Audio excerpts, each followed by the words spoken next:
বন্ধুরা দেখো, আজকে আমি এগ টেবিল বানাবো। তো দেখো কিভাবে বানাই। তার জন্য আমি নিয়ে নিয়েছি গোটা সাথে মাঝারি মাপের আলু, গোটা ছয়েক ডিম, ধনে পাতা কুচি, রসুন কুচি, আদা কুচি, পেঁয়াজ কুচি, লঙ্কা কুচি, টমেটো কুচি, আর এখানে নিয়ে নিয়েছি গোলমরিচ powder, kasundi, cornflour, chaat masala, tomato sauce. দেখো এই ডিমের এগ টেবিল আমরা সকলেই খেতে ভালোবাসি, দোকান থেকে কিনে খাই। তো বাড়িতে কিভাবে বানাবো, তো দেখো আমি কিভাবে বানাচ্ছি। খুব ভালো লাগবে, বাড়িতে বানিয়ে খেয়ে দেখবে, খুব ভালো লাগবে। আর এই টেবিলটা যদি তোমরা মনে করো বানিয়ে ফ্রিজে এয়ার টাইট করে কন্টেনারে ভরে রাখবো, 7 দিন 7 দিন ঠিক থাকবে। পরে যদি মনে করো যে এটা আবার ভেজে খাবো, তো সে ভেজে খাওয়া যাবে। এটা একটা সুন্দর স্ন্যাক্স, খুব ভালো লাগবে চায়ের সঙ্গে খেতে। তো দেখো ডিমগুলো আমি পরিষ্কার করে জল দিয়ে ধুয়ে নিয়েছি। আলু আর ডিম একসঙ্গে দিয়ে দিলাম। ডিমগুলো ছাড়ার সময় একটু আস্তে আস্তে দিতে হবে, তা নাহলে আবার ফেটে যেতে পারে।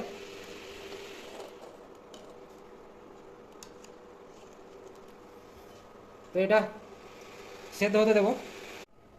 তো দেখো আলুতে যে মশলাটা ব্যবহার করব, তার জন্য শুকনো লঙ্কা, কালো জিরে, মেথি, জিরে, মৌরি আর ধনে নিয়ে নিয়েছি। এটা কড়াইয়ে ভেজে নেবো, তারপরে এটা গুঁড়ো করে নেবো। দেখো আমার কড়াই গরম হয়ে গেছে, মশলাগুলোকে একসঙ্গে কড়াইয়ে ভেজে নেবো।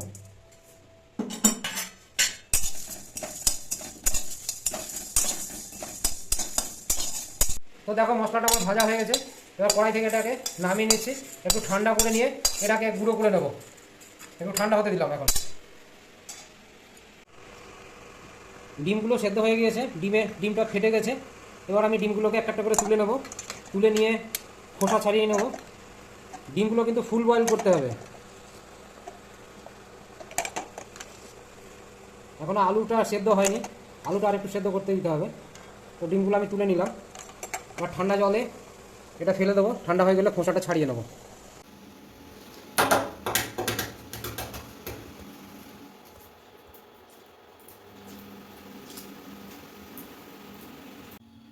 আলুগুলো সেদ্ধ হয়ে গেছে, খোসা ছাড়িয়ে নিয়েছি। এবার একটা একটা করে এগুলো গ্রেট করে নেব। এইভাবে করে নিলে গুটলি থাকে না, হাতে করলে পরে গুটলি থেকে যায়, তাই এইভাবে করে নিচ্ছি। দেখো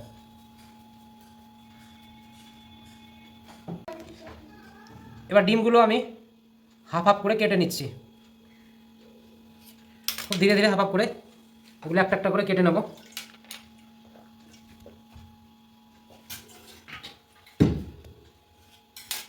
এই প্রক্রিয়াটা আস্তে আস্তে করতে হবে, তা না হলে ডিমগুলো ভেঙে গেলে ঠিক শেপ আসবে না।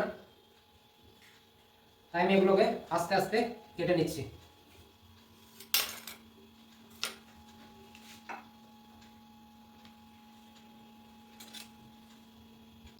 দেখো ডিমগুলো আমি এভাবে কেটে নিলাম অর্ধেক করে।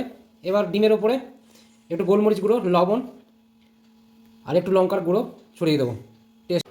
তো তেল গরম হয়ে গেছে, তেলের মধ্যে এক এক করে রসুন কুচানো দিয়ে দিলাম। এবার আদা দিয়ে দিলাম। এটা যখন একটু ভাজা হয়ে যাবে তখন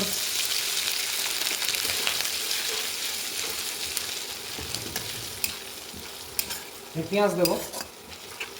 এবার একটু এটাকে ভেজে নিচ্ছি হালকা ফ্লেমে।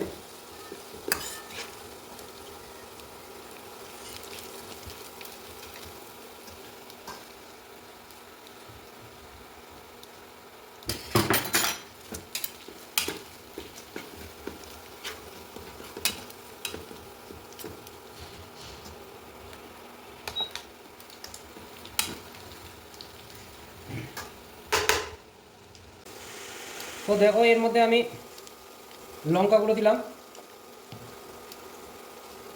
হলুদ গুঁড়ো পরিমাণ মতো, কালার ঠিক করে আনার জন্য কাশ্মীরি লঙ্কার গুঁড়ো দিচ্ছি পরিমাণ মতো। এবার এগুলোকে আমি একটু নেড়ে চেড়ে নেবো।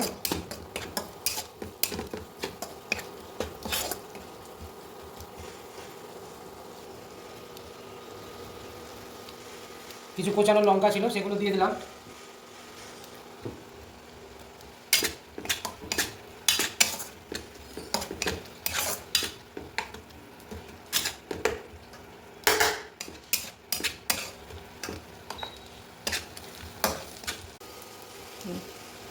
পরিমাণ মতো লবণ দিয়ে নিচ্ছি। এটা ভাজা হয়ে গেছে, এবার ম্যাশ করা আলুটা এর মধ্যে দিয়ে দেবো।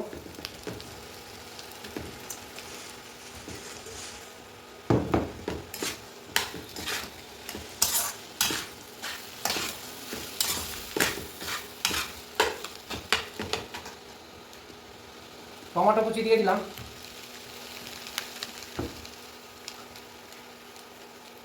এক চামচ মতো চাট মশলা দিয়ে দিচ্ছি,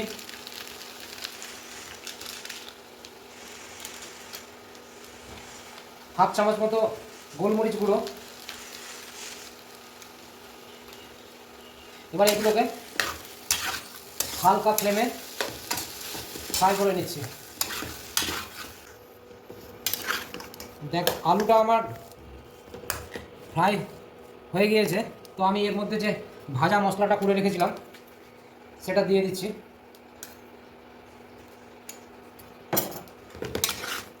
আবার কিছুক্ষণ নেড়ে নেবো, এটা মাখিয়ে নেবো।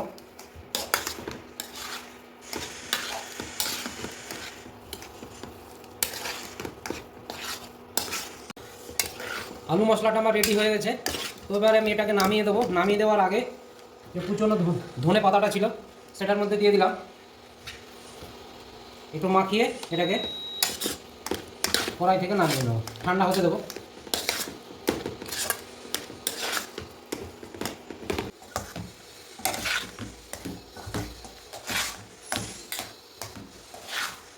তো এবার আলুটাকে তুলে নিচ্ছি, ঠান্ডা হতে দেবো আলুটা।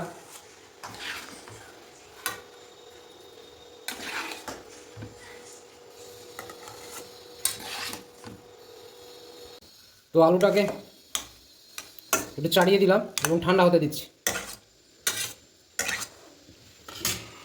তো আমি ব্রেড ক্রাম্ব নিয়ে নিয়েছি, এবার এতে পরিমাণ মতো লবণ দিয়ে নিলাম, কারণ এতে লবণ থাকে না দেওয়া। তো আমি এটা মাখিয়েও নিচ্ছি।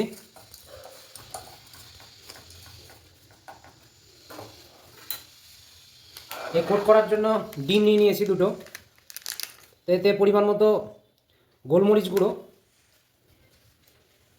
আর পরিমাণ মতো লবণ দিয়ে নিলাম। এবার এই দুটোকে ভালো করে ফেটিয়ে নিচ্ছি। এবার এটা গোলমরিচটা ঠিকঠাক হয়ে গেছে, আমি এবার পরিমাণ মতো কর্নফ্লাওয়ার দিয়ে নিচ্ছি। এবার এটাকে ভালো করে ফেটিয়ে নেব। তো দেখো আমার ডিমটা ফেটানো হয়ে গেছে। এবার আমি যে ডিমটা কেটে রেখেছিলাম এর উপরে পরিমাণ মতো লবণ দিয়ে নিচ্ছি। ডিমে তো লবণ নাই, তাই লবণ দিয়ে নিলাম। পরিমাণ মতো গোলমরিচ গুঁড়ো দিয়ে নিচ্ছি।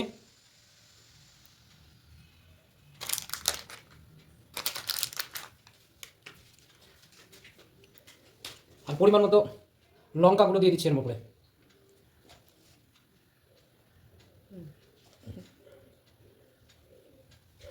তো দেখো কিভাবে আমি এটাকে শেপ দিয়ে নিচ্ছি। যে অর্ধেক কেটে রেখেছিলাম ডিমটা ওটা এর মধ্যে দিয়ে দিলাম, আর যে পুরটা নিয়েছিলাম পুরটাকে দুভাগ করে নিয়েছিলাম অর্ধেক অর্ধেক। তো এবার আর একটা পুরি ডিমের ওপরে দিলাম, এবার সাইড দিয়ে ভালো করে মুড়ে দিলাম, দিয়ে ডিমের শেপ দিয়ে নিচ্ছি। এইভাবে একটা একটা করে তৈরি করে নেবো এবং কিছুক্ষণ সেট হতে দেবো।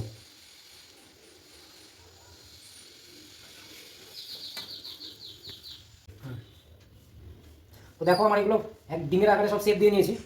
এবার যে ডিমটাকে ফেটিয়ে রেখেছিলাম ওর মধ্যে কোট দেওয়ার জন্য ডুবিয়ে নিলাম, আবার ব্রেড ক্রামে এটাকে দিয়ে রোল করে নিচ্ছি। ক্রিস্পি করার জন্য, মুচমুচে করার জন্য আমি এটাকে ডবল কোট দিয়ে নেবো। তো এক সিঙ্গেল কোট দিলেও হয়, কিন্তু বেশি মুচমুচে করার জন্য আমি এটাকে ডবল কোট দিয়ে নিচ্ছি। এভাবে দেখো এগুলো সবগুলো আমার কোট দেওয়া হয়ে গেছে। তো আমি এটা কিছুক্ষণ সেট করার জন্য রেখে দেবো, সঙ্গে সঙ্গে ভাজলে ভালো ক্রিস্পি হবে না, তাই একটু রেখে দিচ্ছি। তো দেখো আমার এগুলো সেট হয়ে গেছে টেবিলগুলো। তো আমি কড়াইয়ে তেল দিয়ে নিয়েছি, তেল গরম হলে আস্তে আস্তে একটা করে ছেড়ে এগুলো হালকা আঁচে এগুলো ভেজে নেবো মুচমুচে করে। তো তেল গরম হয়ে গেছে, আমি এবার একটা একটা করে ছেড়ে দেবো।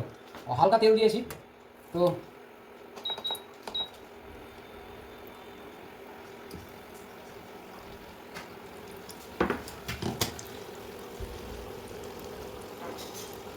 গোটাটা ডুবছে না, তো আমি একটা চামচ নিয়ে এর ওপরে তেলটা গরম তেল দিয়ে দিচ্ছি যাতে সব দিক সমান ভাজা হয়।